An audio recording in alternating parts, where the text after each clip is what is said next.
Ya, berbicara tentang ilmu tafsir, ya tentu dalam konteks di dalam kelas tafsir Perjanjian Baru ya.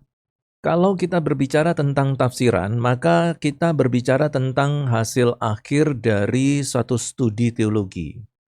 Hasil akhir dari sebuah penelaahan Alkitab. Hasil akhir ini kita sebut sebagai tafsir Alkitab. Nah, yang kita perlu ketahui tentang tafsir adalah satu hasil dari upaya menganalisa Alkitab, tetapi bukan dalam pengertian sudah memiliki kebenaran 100%. Jadi yang namanya tafsir itu belum benar 100%. Tapi kalau sesuatu itu benar 100%, ya itulah kebenaran, bukan tafsiran. Nah, kalau tafsiran itu berarti mencoba untuk menyatakan ulang sesuatu yang coba kita mengerti dari sudut pandang kita.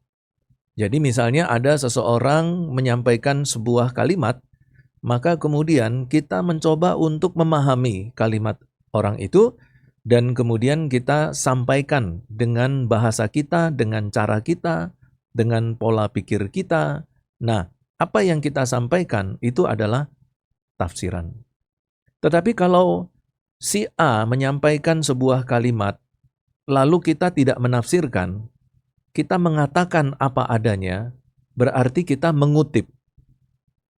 Beda lagi kalau misalnya seseorang menyampaikan sebuah kalimat dalam bahasa lain, lalu kita ucapkan itu dalam bahasa kita, maka itu artinya terjemahan. Nah, jadi di sini kita harus lihat ada yang disebut dengan kutipan, ada yang disebut dengan terjemahan, dan ada juga yang disebut dengan tafsiran.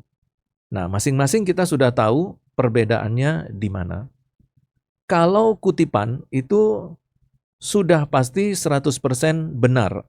Yang penting pada saat kita mengutipnya betul-betul 100% apa adanya seperti aslinya. Tapi kalau kita menafsirkan sesuatu hasil dari perkataan orang lalu kita tafsirkan, maka bunyinya itu berbeda dengan kalimat aslinya, dan juga kemungkinan isi daripada apa yang kita sampaikan itu belum tentu sama seperti yang dimaksudkan oleh narasumbernya, ya. Nah, itulah tafsiran. Nah, berkenaan dengan tafsiran di bidang teologi, tentu ketika seseorang sedang atau sudah selesai menggali firman Tuhan, lalu menyampaikan apa yang dia mengerti tentang penggalian firman Tuhan, inilah tafsiran. Agak sedikit berbeda konsep tafsiran di agama lain dengan kekristenan. Kalau di agama lain, menafsirkan itu dianggap sebagai suatu kebenaran. Jadi apa yang ditafsirkan itu sudah 100% benar dan harus diterima mentah-mentah. Nah, sedangkan di dalam kekristenan tidak demikian. Di dalam kekristenan, hasil dari sebuah tafsiran itu harus dikaji ulang. Ya. Didengarkan, dimengerti, diterima sebagai sesuatu yang nanti dipercayai, itu harus dikaji ulang. Kenapa? Karena dalam kekristenan kita melihat bahwa dari sekian banyak hamba-hamba Tuhan, dari sekian banyak para teolog yang menafsirkan firman Tuhan, hasil dari tafsirannya itu beda-beda. Ayat firman Tuhannya sama, tapi kalau teolognya itu berbeda, alirannya berbeda, itu hasil tafsirnya bisa berbeda. Nah, setiap aliran dia mempunyai tekanan teologi yang berbeda, dan itu bisa menghasilkan hasil tafsir yang berbeda. Jadi aliran teologi Protestan dengan aliran teologi karismatik dengan aliran teologi liberal, Calvin, atau aliran teologi Injili, itu hasil tafsirnya bisa beda-beda. Karena itu di dalam kekristenan, untuk memilih tafsir, maka yang harus dipertimbangkan adalah apakah hasil tafsirnya ini sesuai dengan aliran kekristenan kita. Kalau tidak, maka harus ada catatan-catatan. Ya, dikaji ulang, dipertanyakan, atau mungkin hanya dipakai sebagai satu informasi tambahan, ya, memperkaya khasanah teologi saja, tetapi tidak mempengaruhi keyakinan dan kepercayaan kita. Nah, jadi itu harus ada catatan-catatan. Kalau kita menerima atau membaca hasil tafsir yang tidak sesuai dengan aliran kekristenan kita. Sama seperti ketika kita sekarang ada di dalam kelas kuliah tafsir Perjanjian Baru. Saya menyampaikan tafsir, maka itu belum sepenuhnya 100% benar. Karena bersifat tafsir, bukan kutipan. Kalau saya dapatkan kutipannya dari Tuhan, dan saya mengutip langsung tanpa menambah dan mengurang, menyampaikan kepada kalian, wah itu 100% benar. Misalnya contoh, para nabi mengutip perkataan Tuhan, menyampaikan kepada bangsa Israel, 100% benar. Ya, tidak perlu diragukan lagi. Tetapi kalau saya mencoba untuk memahami firman Tuhan, membagikannya kepada kalian, nah itu adalah tafsir. Bisa saja ada kekurangan, bisa saja ada kelemahan dari tafsir. Ya, jadi kalian di sini harus betul-betul memahami apa yang dimaksudkan secara definisi tafsir itu. Ya, tafsir bukan terjemahan, tafsir bukan kutipan. Ya. Jadi tafsir adalah tafsir seperti yang tadi saya sampaikan. Nah, kemudian yang kedua, ketika kita berbicara tentang tafsir Perjanjian Baru, maka ada satu fakta yang harus kita pahami dan menjadi pemakluman kita. Harus dimaklumi. Begini maksud saya. Untuk satu semester dengan 16 kali pertemuan, lalu topik yang akan kita bahas adalah tafsir Perjanjian Baru. Nah, itu materinya sangat banyak sekali. Kalau kita mau menghitung jumlah ayat di dalam Perjanjian Baru, itu ada 7.957 ayat. Jadi jumlah ayat Perjanjian Baru itu 7.957 ayat. Nah, idealnya satu ayat itu satu kali pertemuan kuliah. Jadi kalau mau menafsirkan ayat-ayat Perjanjian Baru, maka jumlah tatap muka kita untuk kuliah itu seharusnya 7.000 kali pertemuan.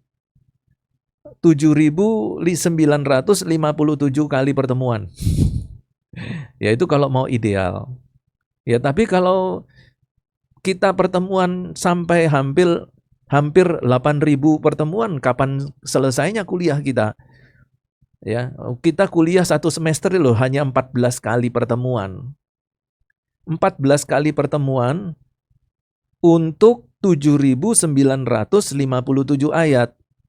Ya, jadi disinilah yang tadi saya maksudkan, kita harus memaklumi. Memaklumi apa? Bahwa apa yang nanti kita pelajari itu tidak semua ayat yang ada di dalam Perjanjian Baru. Ya, tidak semua ayat dalam Perjanjian Baru kita bisa pelajari, kita bisa tafsirkan. Hanya beberapa ayat tertentu yang menjadi tekanan di dalam pelayanan-pelayanan kita. Ayat-ayat yang menjadi kebutuhan pelayanan kita, nah itulah yang akan kita utamakan untuk kita tafsirkan ya di dalam perkuliahan ini. Pak, bagaimana dengan ayat-ayat yang lain, Pak? Kita paling tidak ya antara 30 atau 40 ayat. Lah ini di dalam Alkitab ada 7.957 ayat. Terus bagaimana Pak yang lainnya? Ya itu tugas kalian, ya menafsirkan nanti di kehidupan kalian di dunia yang berbeda. Kok di dunia yang berbeda?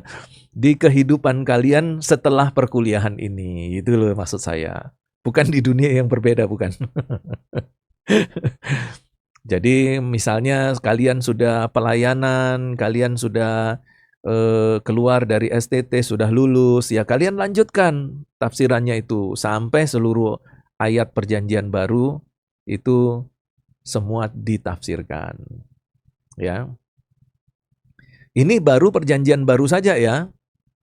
Itu jumlahnya 7.957. Nah, kalau untuk seluruh ayat dalam perjanjian baru dan perjanjian lama, Pak. Ya. Itu bagaimana, Pak, itu? Jumlah ayat di dalam seluruh Alkitab, baik perjanjian baru maupun perjanjian lama. Untuk perjanjian baru saja itu hampir 8.000. Nah, keseluruhan ayat dari Kejadian sampai Wahyu itu ada 23.145 ayat. Jadi untuk seluruh Alkitab itu ada 23.145 ayat. Jadi kalau kita mau jumlahkan perjanjian lama, ya kita kurangkan saja 23.145 ayat dikurangi 7.957 ayat. Sisanya adalah ayat perjanjian lama.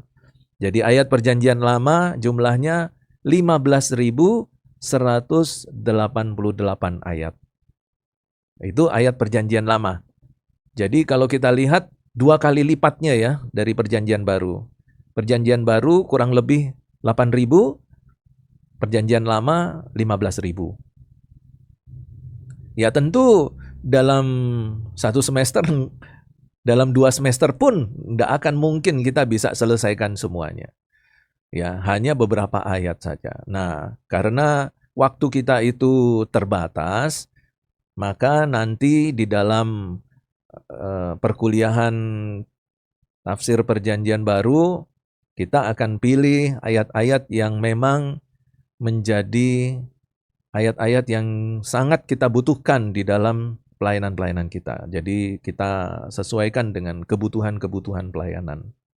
Tetapi juga saya berharap bahwa adalah setidak-tidaknya satu ayat mewakili satu kitab di dalam perjanjian baru.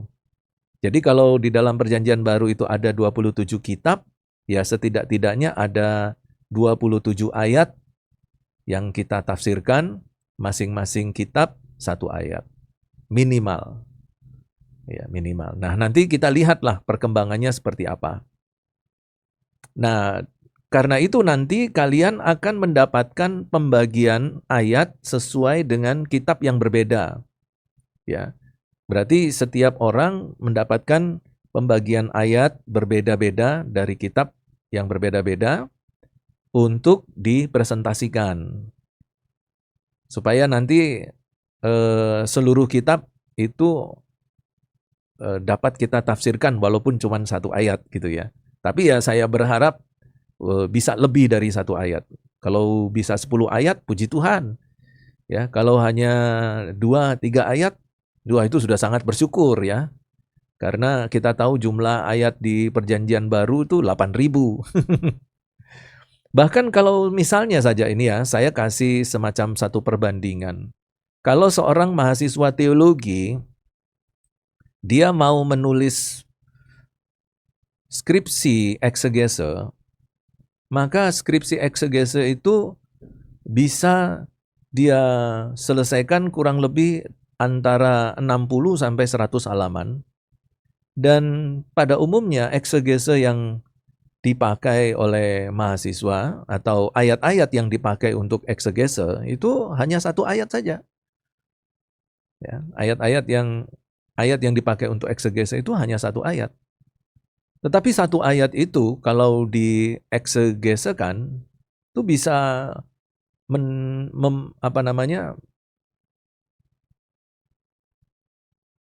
bisa mencapai antara 60 sampai 100 halaman. Ya, antara 60 sampai 100 halaman.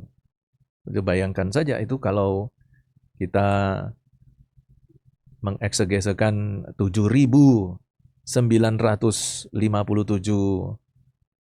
ayat, itu berapa halaman yang harus kita buat ya untuk eksegesinya. Oke, saya ulang sedikit ya. Kita harus bisa membedakan antara kutipan, terjemahan, dengan tafsiran. Nah, di dalam mata kuliah hermeneutik ini sudah saya sampaikan perbedaan antara terjemahan dan tafsiran. Kalau kutipan itu seperti yang tadi saya sudah sampaikan, para nabi mendapatkan firman dari Allah, lalu dikutip mentah-mentah, titik komanya, dan disampaikan kepada bangsa Israel.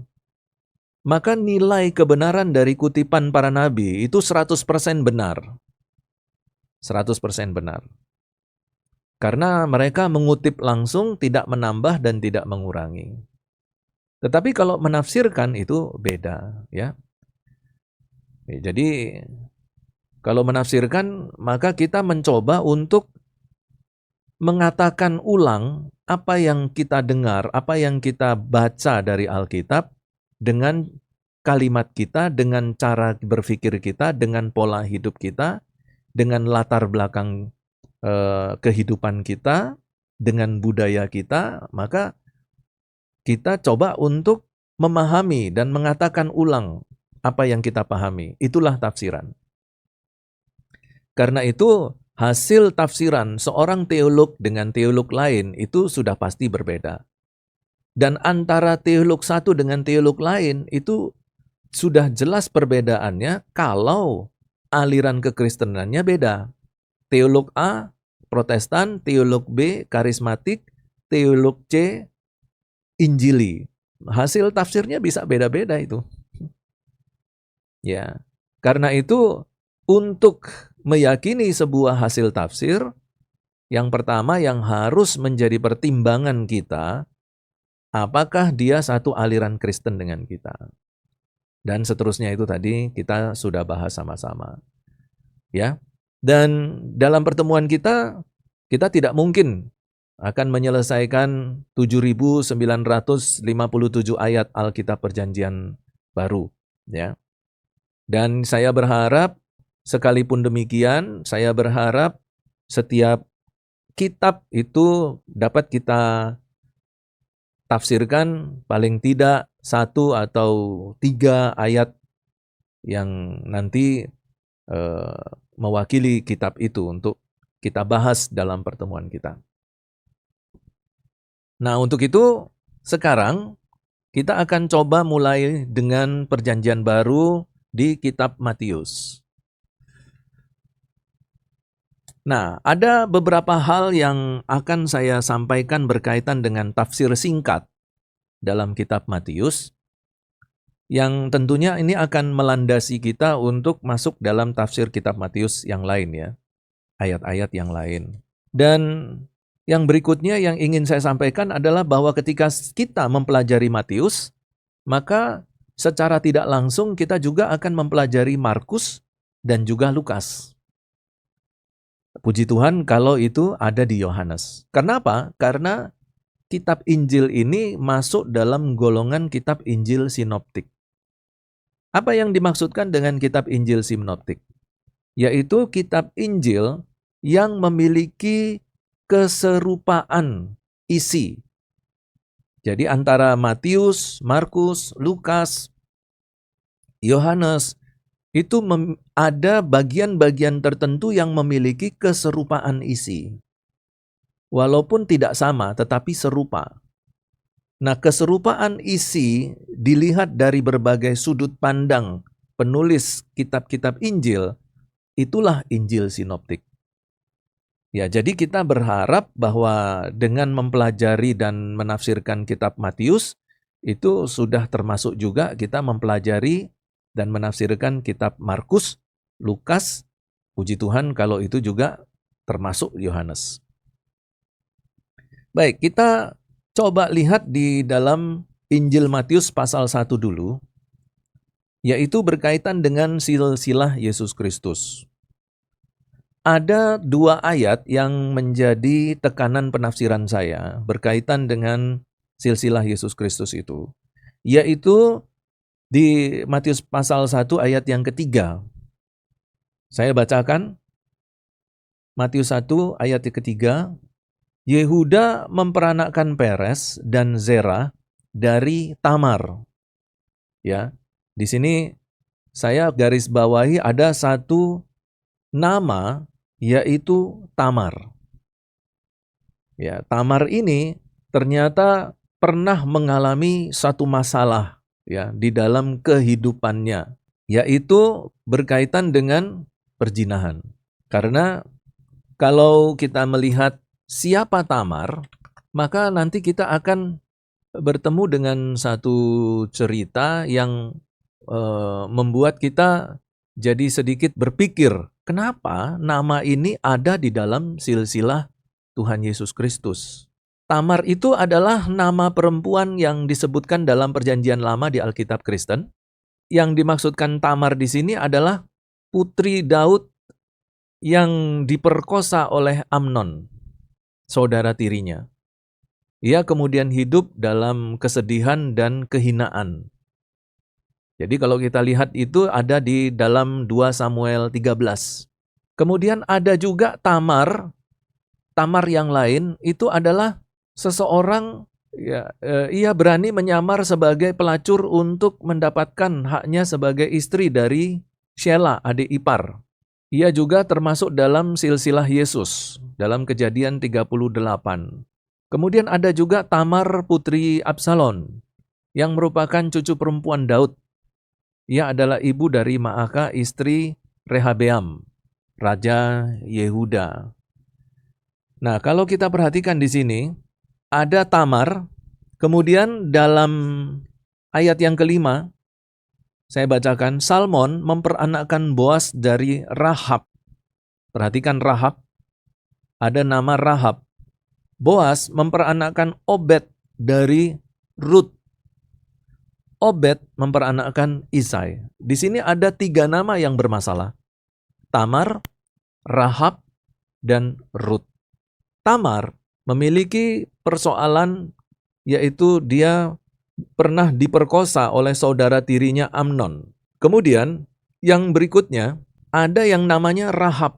Dia adalah seseorang yang bukan orang Yahudi, tetapi Rahab ini kemudian menolong 2 pengintai yang sedang diutus, yang sedang mengintai Kanaan, dan 2 pengintai ini diutus oleh Yosua untuk melihat situasi kondisi tanah Kanaan sebelum Yosua memimpin bangsa Israel masuk. Yang berikutnya, ada yang namanya Rut. Rut juga itu bukan orang Yahudi. Jadi kita perhatikan di sini bahwa ada Tamar yang kemudian dia pernah menyamar sebagai pelacur untuk mendapatkan haknya sebagai istri dari Shelah, itu masuk dalam silsilah Yesus. Jadi perhatikan ini, Tamar ini kehidupannya ada masalah ya, berkaitan dengan penyamarannya sebagai pelacur. Masuk dalam silsilah Yesus. Yang kedua, ada Rahab. Rahab ini itu pekerjaannya adalah bosnya pelacur. Bosnya pelacur, Rahab ini. Kalau kita sebut dengan istilah zaman sekarang itu mucikari. Mucikarinya pelacur. Itu Rahab. Kamu bayangkan saja, ada mucikari pelacur. Artinya orang bos yang mempekerjakan para pelacur. Nah itu Rahab ya. Rahab itu bos yang memperkerjakan para pelacur. Lalu ada Rut. Ya, Rut ini juga bukan orang Yahudi. Ya. Jadi ada 3 orang yang bermasalah yang masuk di dalam silsilah Yesus Kristus. Siapa Yesus Kristus? Kita tahu bahwa Yesus itu Tuhan, Yesus juru selamat, ya. Yesus itu guru, Yesus itu adalah anak tunggal Allah Bapa. Wah, pokoknya semua kristologi tentang Yesus kita bisa sebutkan. Dia yang mulia, yang kudus dan yang suci, raja kekal. Tapi kalau kita lihat silsilahnya, maka silsilahnya itu bukan orang-orang yang semuanya suci dan kudus. Ternyata ada orang-orang yang di luar ekspektasi. Ya, contohnya Tamar. Ada juga bahkan ada 2 orang perempuan yang bukan orang Yahudi masuk dalam silsilah kelahiran Yesus Kristus. Artinya bahwa 2 orang ini begitu spesial sehingga mereka dicantumkan namanya dalam silsilah kelahiran Yesus Kristus. Bagi orang Kristen tidak masalah. Bagi orang Yahudi, kalau ada silsilah, di tengah-tengah silsilah itu ada orang non-Yahudi, itu secara adat istiadat Yahudi itu bermasalah. Ya. Bahkan ada kemungkinan para tua-tua Yahudi itu akan menyebut bahwa silsilah orang itu tidak sah. Kenapa tidak sah? Karena ada orang bukan Yahudi masuk di dalam silsilahnya. Tetapi kalau kita lihat Alkitab mencatat ada Rahab, ada Rut, orang bukan Yahudi, tapi masuk dalam silsilah kelahiran Yesus. Apa maksud dari Roh Kudus menginspirasikan penulisan kitab suci seperti ini? Yang pertama yang kita tahu, bahwa Roh Kudus ingin menekankan bahwa kelahiran Yesus sebagai juru selamat adalah bukan untuk bangsa Yahudi saja, tetapi untuk segala bangsa. Untuk segala bangsa. Nah, kalau saya menyampaikan kalimat ini, kalian mendengarkannya, itu kalimat biasa. Yesus memang untuk segala bangsa. Tapi kalau kalian pergi ke media sosial, misalnya saja ke TikTok, kalian akan kaget bahwa permasalahan ini begitu luar biasa diangkat dalam diskusi apologet lintas agama. Mereka mengatakan bahwa Yesus dilahirkan sebagai juru selamat, diutus sebagai juru selamat ke dunia ini, itu bukan untuk orang Indonesia, bukan untuk seluruh bangsa, tapi hanya untuk orang Yahudi saja. Yesus sebagai juru selamat, iya, oke. Silahkan kalian percaya Yesus sebagai juru selamat. Tapi kemudian mereka katakan lagi, tapi ingat ya, Yesus sebagai juru selamat itu juru selamatnya orang Israel, bukan juru selamat kalian. Loh, kenapa? Lalu dia mengutip satu ayat yang dilontarkan atau yang disampaikan Tuhan Yesus Kristus. Tuhan Yesus pernah bilang begini, "Aku diutus bukan untuk bangsa lain, tapi aku diutus untuk orang Yahudi." Nah, Yesus sendiri loh yang bilang, mereka bilang begitu. Aku diutus bukan untuk bangsa lain. Bahwa Yesus itu diutus hanya untuk orang Yahudi, dan memang Yesus orang Yahudi. Nah, terus gimana coba? Ayo, kalau misalnya kalian dapat pertanyaan seperti itu, lah kok kamu terlalu percaya diri sekali bahwa kamu itu diselamatkan oleh Yesus? Yesus sendiri bilang bahwa dia itu diutus bukan untuk semua bangsa, hanya untuk orang Yahudi. Kok kamu merasa bahwa Yesus itu juru selamatmu?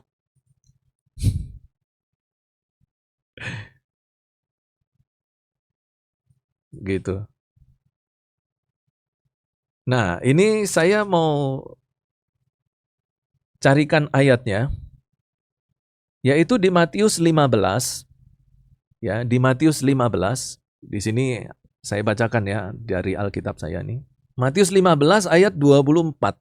Jawab Yesus, "Aku diutus hanya kepada domba-domba yang hilang dari umat Israel."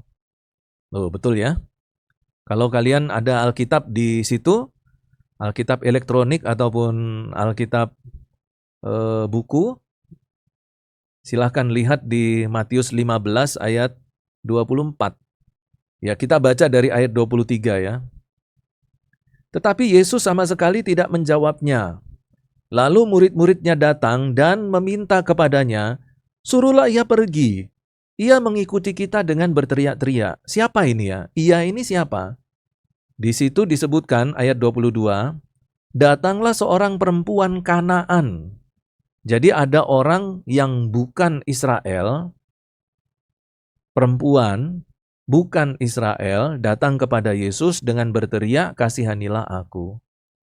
Lalu ayat 24, jawab Yesus, "Aku diutus hanya kepada domba-domba yang hilang dari umat Israel." Lalu dalam debat teologi itu dikatakan, ya, dari debat teologi dikatakan begini, nah itu loh buktinya, Yesus diutus bukan untuk bangsa Israel. Kenapa kalian orang-orang Kristen seluruh dunia, orang-orang Kristen di Indonesia begitu percaya diri bahwa kalian diselamatkan oleh Sang Juru Selamat Yesus? Padahal lah Yesus sendiri mengaku dia hanya untuk orang Israel.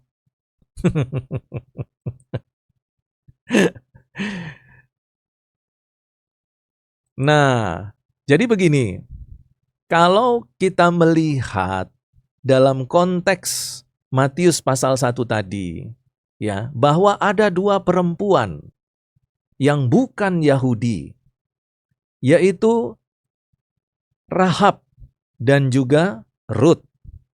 Mereka bukan orang Yahudi. Mereka asli orang di luar Yahudi, tetapi masuk dalam silsilah Yesus. Dan ini ditulis di dalam Alkitab. Penulis Alkitab menuliskan bahwa penulis Alkitab menuliskan semuanya yang kemudian menjadi firman Tuhan, yang kita yakini sebagai firman Tuhan, itu dalam inspirasi Roh Kudus. Itu berarti bahwa dua nama ini, Roh Kudus yang menginspirasikan untuk menuliskan dua nama ini. Artinya apa? Artinya bahwa bangsa-bangsa lain ikut ambil bagian dalam kedatangan Yesus ke dunia ini. Dan itu juga mengindikasikan bahwa Yesus datang ke dunia ini untuk seluruh umat manusia. Yesus datang ke dunia ini untuk seluruh umat manusia. Nah, jadi kalau kalian nanti berpikir, selama ini saya membaca silsilah Yesus Kristus itu kok seperti nggak ada yang perlu dibahas ya. Nah, ternyata ada yang bisa dibahas. Nah, yang kedua, kita lihat di sini bahwa orang-orang yang ada di dalam silsilah Yesus Kristus itu bukan orang-orang yang semuanya suci. Bahkan kalau kita perhatikan, ada beberapa orang itu bermasalah. Nah, contoh tadi, ya, Tamar. Dia pernah menyamar sebagai pelacur. Kemudian yang kedua, Rahab. Ya, di ayat yang kelima. Siapa Rahab itu? Mucikari. Apa sih mucikari itu? Mucikari itu adalah bosnya para pelacur. Ya, tetapi karena dia berjasa menyembunyikan dua pengintai yang diutus oleh Yosua itu dalam tumpukan jerami di atas sotoh rumahnya, maka Rahab dan seluruh keluarganya diselamatkan.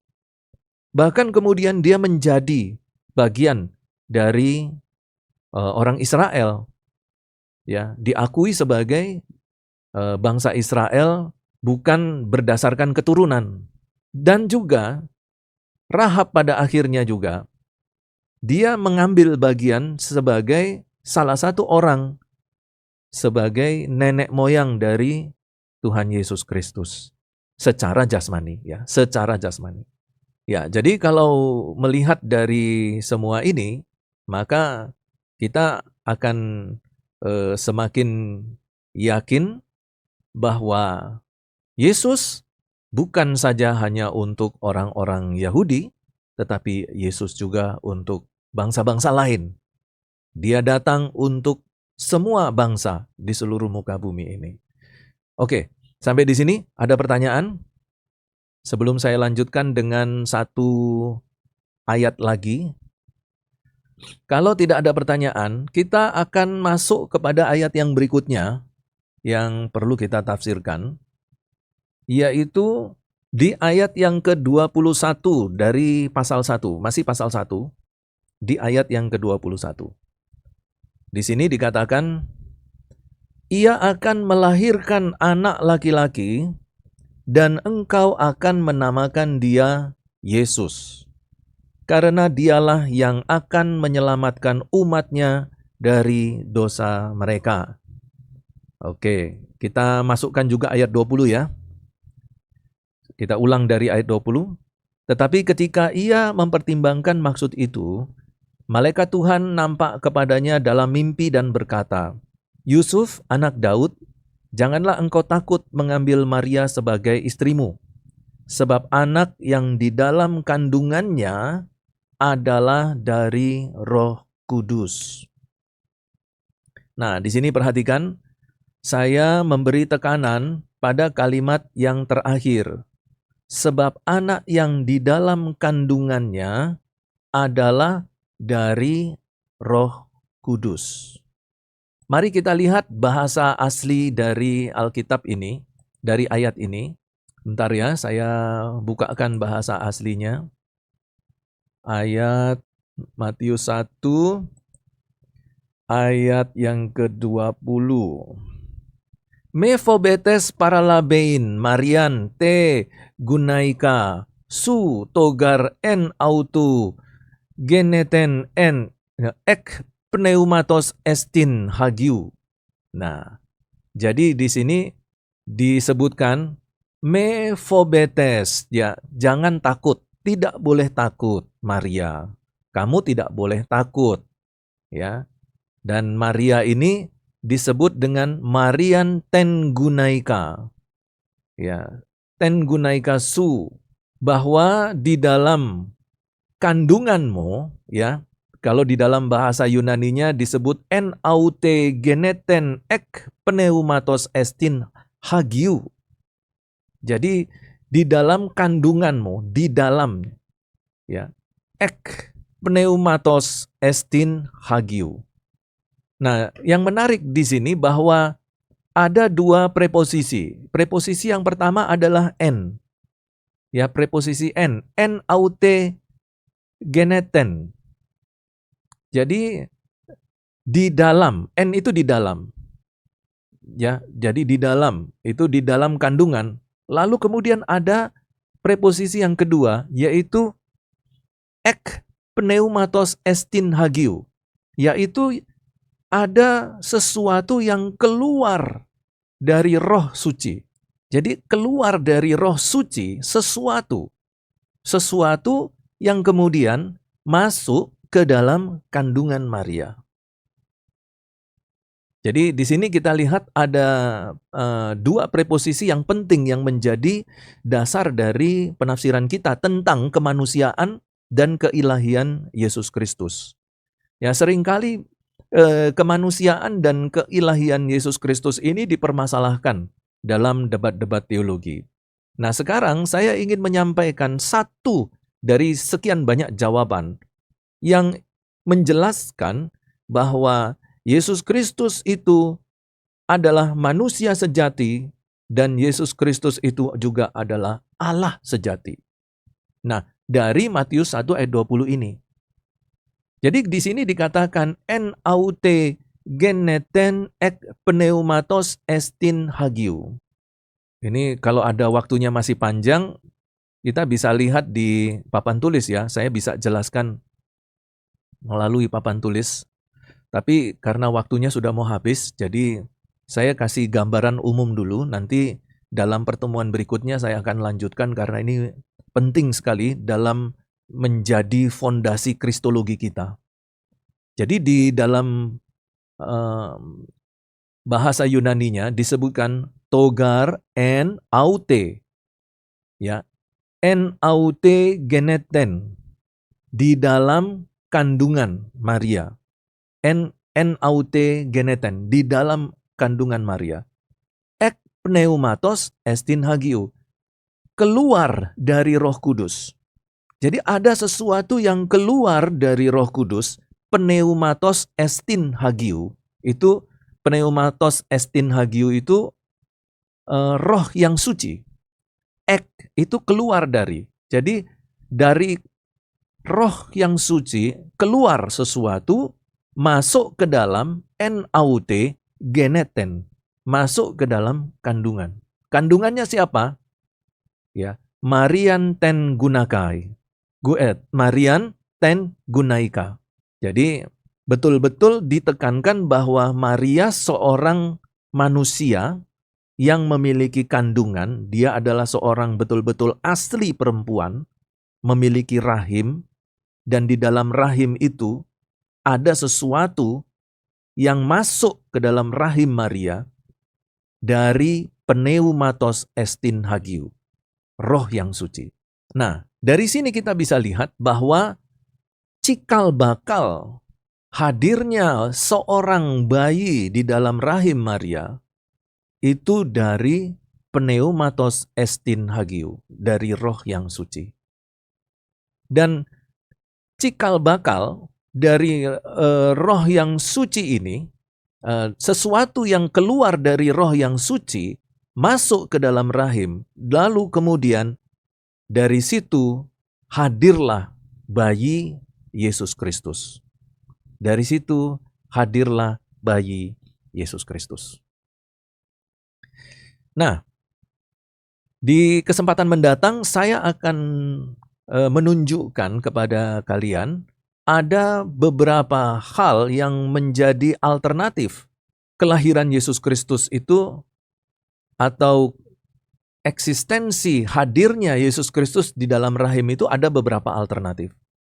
Dan nanti kita akan pelajari minggu depan sebagai satu aplikasi dari ayat ini ya, dari Matius pasal 1 ayat yang ke-20 ini. Jadi sudah jelas bahwa ada sesuatu yang keluar dari Roh Kudus. Dan itu berarti bahwa bayi Yesus Kristus itu tidak murni manusia 100%. Bahwa ada sesuatu, nah ini nanti yang kita pelajari, ada sesuatu yang ilahi dalam diri Yesus Kristus. Oke, kalau tidak ada pertanyaan, saya mau berikan sedikit coret-coretan di papan tulis supaya kita bisa mendapatkan gambaran tentang apa yang saya maksudkan. Sesuatu yang ilahi. Sehingga Yesus itu memang betul, dia manusia sejati. Tetapi dalam kesejatiannya sebagai manusia, bukan manusia 100% seperti kita, bukan. Beda. Kemanusiaan Yesus betul seperti kita, tetapi tidak juga seperti kita. Nah, mari perhatikan beberapa coret-coretan ya, beberapa catatan yang akan saya berikan melalui papan tulis. Bentar ya, kita beralih ke papan tulis dulu. Nah, sekarang perhatikan papan tulis ini. Kita lihat, saya menulis dari sini Adam dan Hawa. Ya, saya tulis di sini Adam, Hawa. Kenapa saya tulis Adam dan Hawa? Karena ini adalah manusia pertama. Dari Adam dan Hawa, itu kemudian muncul generasi baru, yaitu generasi manusia yang berdosa. Jadi ada yang namanya generasi manusia yang berdosa. Ya. Generasi manusia yang berdosa ini, kemudian dari situ lahirlah kita. Jadi dari sini, ini lahirlah kita sebagai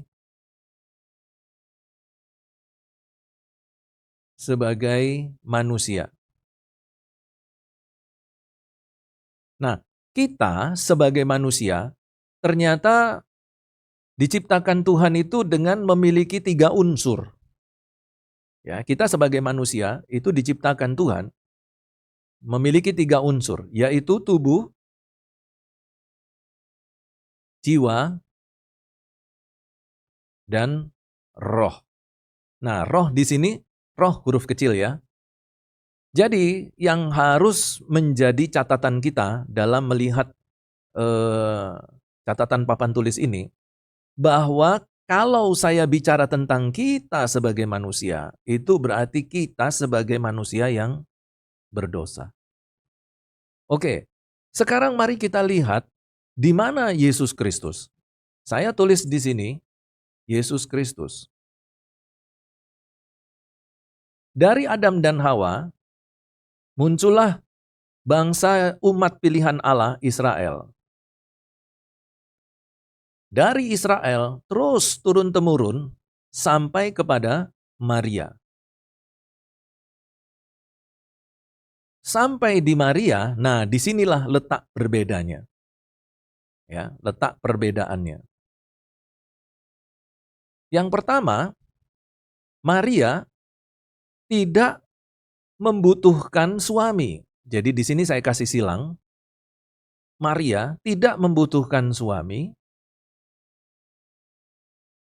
tetapi dari Maria tanpa suami lahirlah bayi Yesus. Berbeda dengan kita. Kita, manusia, itu dari Adam dan Hawa menuju kepada nenek moyang kita. Dari nenek moyang, hadirlah ayah yang berdosa, hadirlah ibu yang berdosa. Dari ayah dan ibu yang berdosa, lahirlah kita, manusia berdosa. Oke, sampai di sini jelas ya? Kita manusia yang berdosa itu memiliki 3 unsur. Tubuh, jiwa, dan roh. Nah, sekarang mari kita lihat Yesus. Dari Maria, lahirlah bayi Yesus tanpa suami. Artinya, bayi Yesus ini saya hapus dulu. Sorry. Ini bayi Yesus saya hapus, supaya saya bisa membuat catatan di sini. Oke. Ya.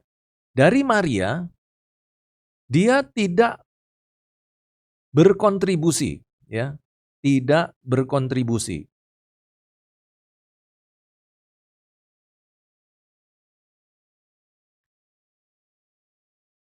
Tidak berkontribusi dalam kelahiran Yesus, dia hanya meminjamkan rahim.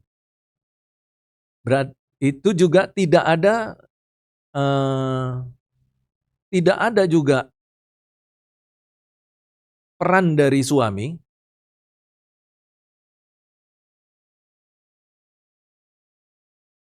atau ayah.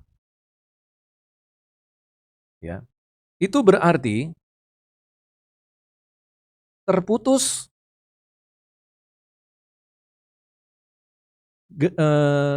garis keturunan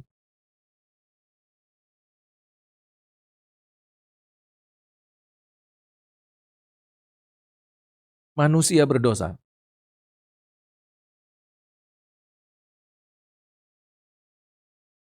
Ya. Jadi, manusia Yesus itu tidak terhitung keturunan manusia berdosa. Di sini bayi Yesus. Ya, perhatikan. Jadi dalam silsilah kelahiran Yesus tidak ada kontribusi dari Maria, tidak ada peran suami. Kalau kita peran ibu dan ayah itu sangat penting sekali bagi kelahiran kita. Tidak ada ayah, tidak ada ibu, kita tidak bisa hadir di bumi ini. Ya. Tetapi Maria tidak berkontribusi. Tidak ada juga seorang laki-laki Itu berarti garis keturunan manusia berdosa itu terputus pada bayi Yesus. Itu berarti bahwa di dalam bayi Yesus, dia bukan manusia berdosa. Jadi bukan manusia berdosa.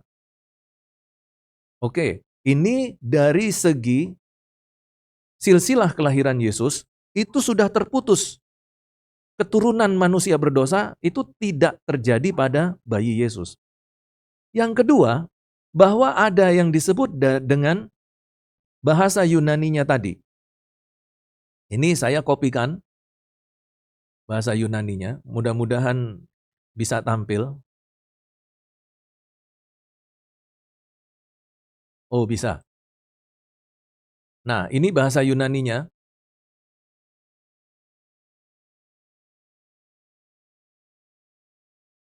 Jadi ini adalah unsur yang pertama.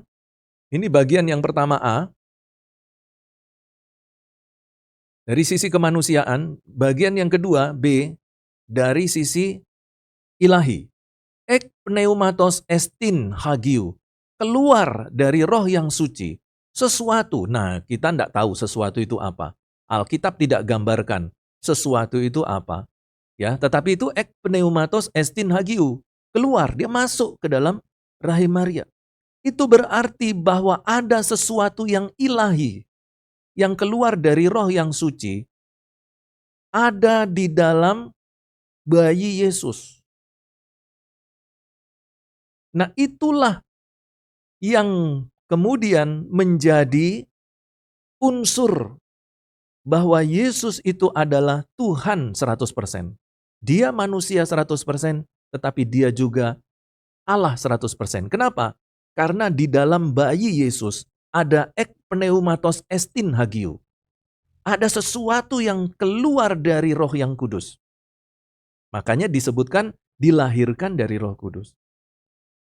Nah, terus di mana letak ek pneumatos estin hagiunya di dalam diri Yesus? Manusia biasa, kita ada tubuh, jiwa, dan roh. Maka di dalam diri Yesus juga sama. Sebagai manusia, Yesus punya tubuh. Sebagai manusia, Yesus punya jiwa. Dan sebagai manusia, Yesus tidak punya roh manusia. Tetapi yang ada adalah roh Allah. Itulah yang menyebabkan dia bisa berjalan di atas air.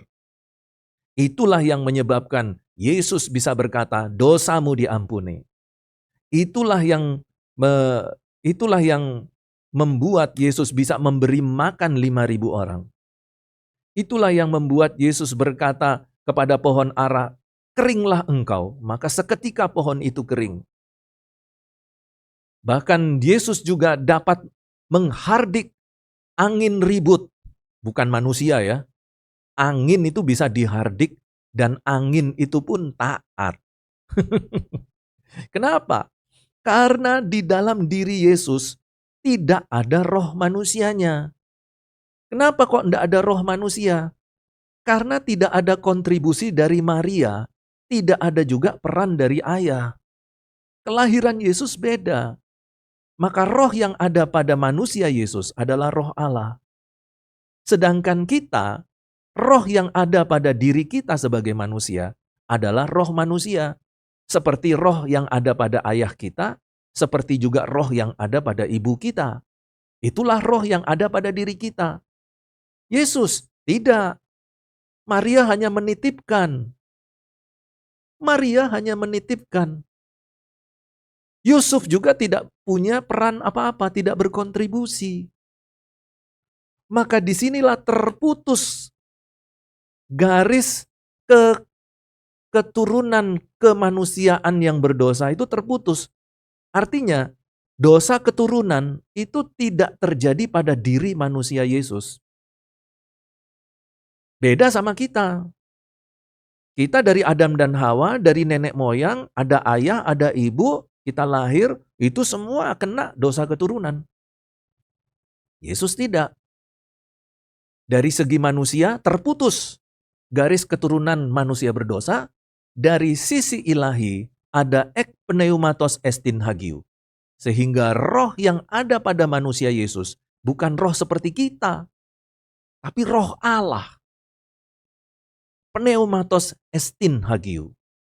Oke, kita akhiri sampai di sini. Ya, silakan Isabella tutup dalam doa.